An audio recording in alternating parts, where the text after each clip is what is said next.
The curse of Blair witch USA के Tennessee province में पहाड़ियों के बीच एक एडम्स नेम से एक सिटी पड़ती है।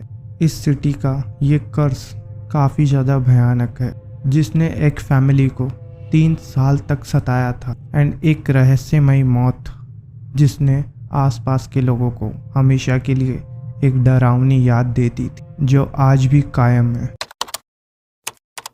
Hi, welcome back to our dark world dark परम, जहाँ पे आप सबके साथ हुई या मेरे साथ हुई अनकही अनसुलझी या डरावनी कहानियाँ मैं सबके साथ में शेयर करता हूँ एंड चाहता हूँ उन कहानियों से आप सबको सीख मिले जैसे मुझे मिलती है। 1804 में यूएसए के रेड रिवर टेनेसी एरिया में एक फैमिली रहा करती थी, John Bell family.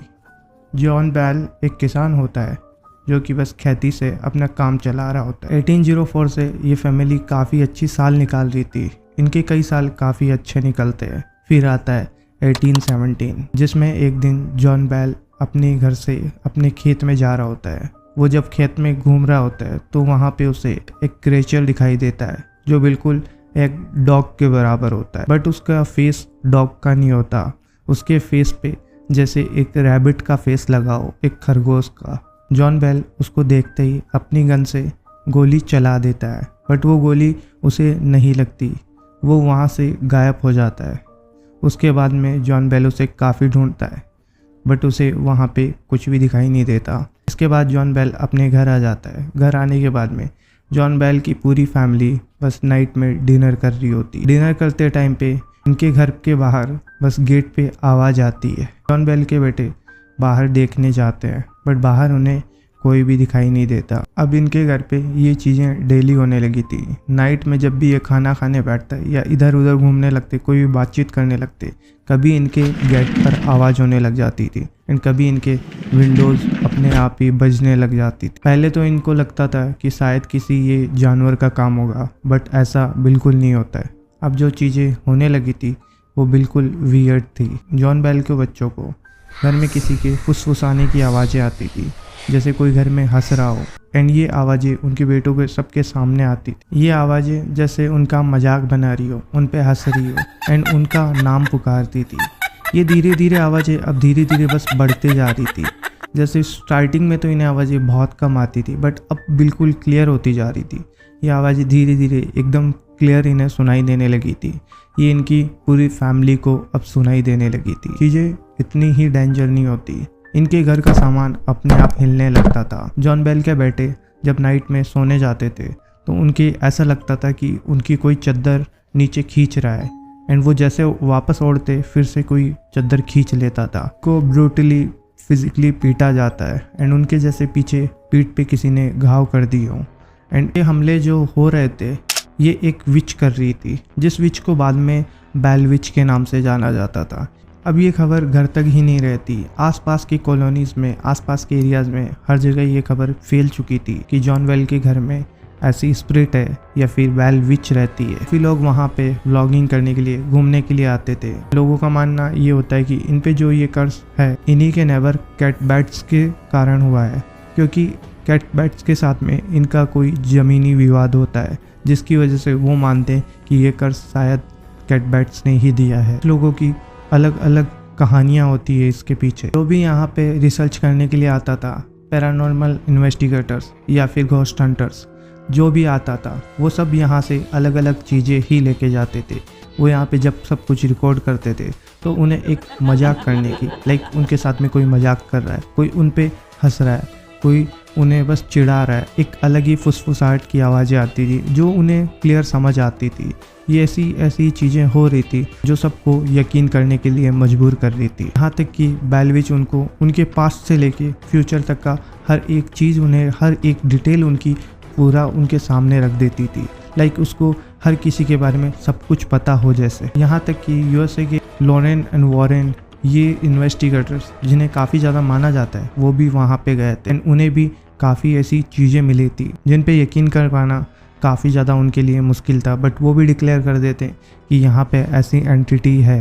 But in सब चीज़ों का सबसे ज़्यादा असर जॉन बेल को पड़ रहा था, क्योंकि उसकी लाइफ में तो जैसे सब कुछ बिखर सा गया हो। एंड बेल विच जो कर्स थी, उसका कहना यही होता है कि वो ये कर्स तभी ख़त्म कर पाएगी जब जॉन बेल की वो जान ले लेगी या उसे मार देगी। अब ये 2-3 साल बहुत ही मुश्किल निकल रहे थे। 1820 के टाइम पे जॉन बेल को एकदम से ही पैरालिसिस अटैक आ जाता है। जैसे उसका बिल्कुल नीचे का फेस है वो बिल्कुल काम नहीं कर रहा, वो आधी बॉडी उसकी पैरालिसिस कंडीशन में आ चुकी थी, जिसकी वजह से उसे बेड रेस्ट दिया गया था। एंड बेड रेस्ट पे रहते रहते उसके साथ में कुछ इंसिडेंट ऐसे भी होते हैं जिनकी वजह से एक दिन सुबह जब उसका बेटा उसके रूम में जाता है, वो पाता है कि जॉन बेल के मुंह से झाग निकल रहे होते हैं। एंड जब वो झाग देखता है तभी उसकी नज़र साइड में पड़ी एक पॉइजन की बोतल पे जाती है। वो बोतल को उठाता है तो वो देखता है कि ये बोतल पॉइजन की होती है, जो उसके डैड ने पॉइजन पी लिया था। एंड सबको बुलाया जाता है एंड उसके बाद में जॉन बेल को मृत घोषित कर दिया जाता है।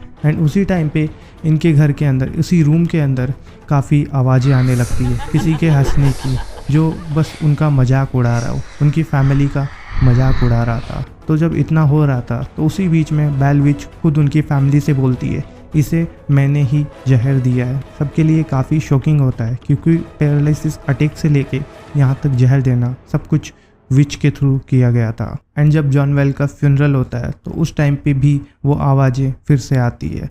बेल विच फिर से हंस रही है, वो उनका मजाक उड़ा रही है एंड वो गाने गा रही है, जैसे उसे जॉन बेल को मारने में बहुत मज़ा आया। उसके लिए ये जैसे कोई टारगेट हो या वो इसी के लिए आई थी। जॉन बेल की मौत के बाद में बेल विच की कर्स थोड़ी कम हो चुकी थी। लाइक उनकी फैमिली को वो इतना ज़्यादा नहीं परेशान करती थी, या फिर उसका टारगेट ही यही था।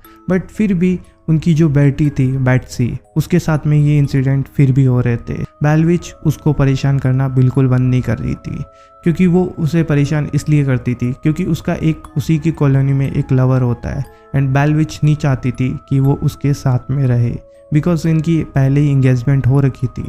एंड बेल विच चाहती थी कि बैट्सी वो इंगेजमेंट तोड़ दे।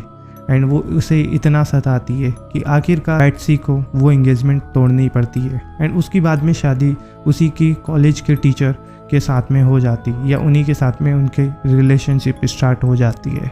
1821 में बेल विच उनकी फैमिली से बोलती है कि वो खुद ही इनके घर से अब चली जाएगी एंड वो अब 7 साल बाद में वापस भी आएगी। एंड ऐसा ही होता है, वो 7 साल बाद में वापस भी आती है। बट अब उसका कर्ज उतना ज़्यादा भयानक नहीं था, या फिर वो इन्हें उतना ज़्यादा परेशान नहीं करती। मे बी उसकी पावर अब ख़त्म हो चुकी थी, बट उसका जो डर था वो उनकी फैमिली में अभी तक था।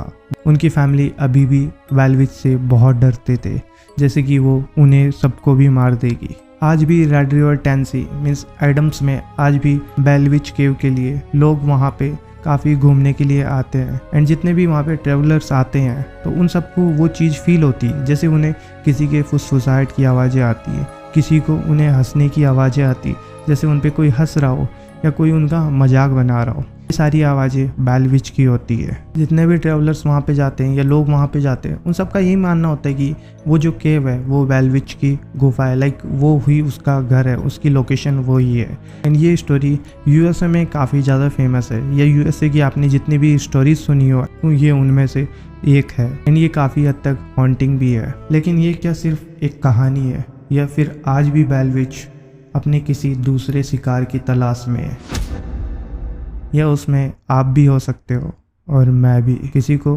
कोई पता नहीं है कि बेल विच अब आगे किसका शिकार करेगी। सो यही थी the curse of Bell witch. And I hope कि आपको ये स्टोरी काफ़ी अच्छी लगी। ये एक्चुअली स्टोरी नहीं है, ये इंसिडेंट है जो यूएसए में हुआ है।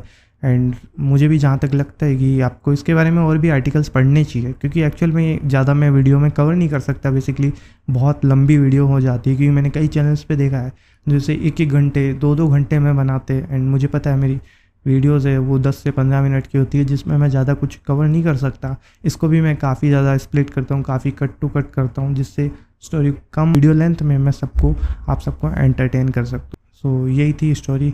एंड हाँ, मैं एक्चुअली बीच में वीडियोस मेरी रिपीट करता हूँ। लाइक आपको लगता है कि वो लास्ट स्टोरीज़ है, बट एक्चुअल में रीज़न ये रहता है कि उन पे ज़्यादा व्यूज़ नहीं आते। एंड व्यूज़ का रीज़न भी यही है कि बीच बीच में चैनल फ्रीज़ हो जाता है बेसिकली, तो वो स्टोरीज़ मुझे वापस डालनी पड़ती है बिकॉज़ मैंने उन सब पे बहुत मेहनत की है एंड वो ज़्यादा लोगों तक पहुंची नहीं है, इसलिए उन स्टोरीज़ को मैं बीच बीच में डालता रहता हूँ।